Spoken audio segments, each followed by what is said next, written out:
luchas libertarias de la República Dominicana, nos solidarizamos y servimos de eco de sus demandas.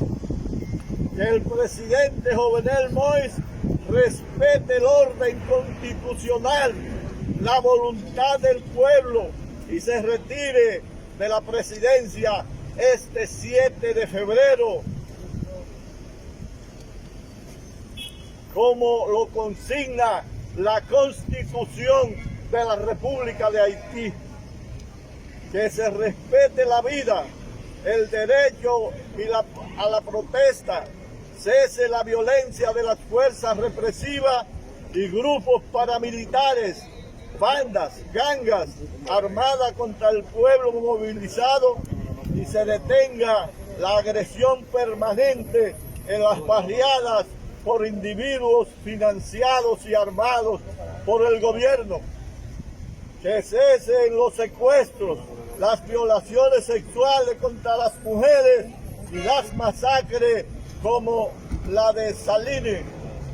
Que se respete la soberanía del pueblo haitiano y cese la injerencia de las potencias imperialistas, los organismos internacionales y regionales como la ONU, la OEA, que respaldan la prolongación ilegal y la propuesta de reforma constitucional de un régimen de hambre represivo y corrupto.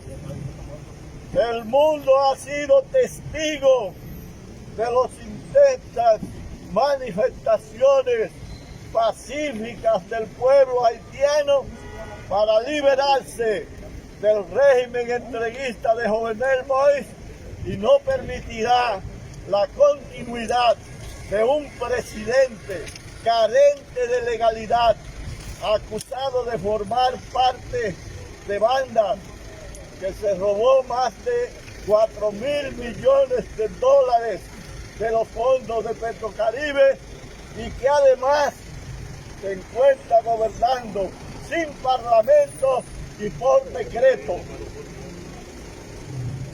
Llamamos a la solidaridad internacional con el pueblo haitiano, llamamos a la clase trabajadora, a todas las fuerzas democráticas y progresistas de la República Dominicana y el Caribe, Latinoamericana y el mundo, a solidarizarse con la lucha del pueblo haitiano. Fuera Jovenel Moïse, paz, paz, justicia y libertad para el pueblo haitiano. ¡Fuera, fuera, Jovenel! ¡Fuera, fuera! ¡Jovenel! ¡Fuera, fuera! ¡Jovenel! ¡Fuera, fuera! ¡Fuera, fuera! ¡Paz, paz, paz! ¡El pueblo haitiano, paz! ¡Paz! Firmado por decenas de organizaciones políticas, sociales y demás ante la República Dominicana que se solidarizan hoy con el pueblo haitiano y el reclamo de su pueblo de el cese de la represión. Brevemente llegamos ahora a las motivaciones.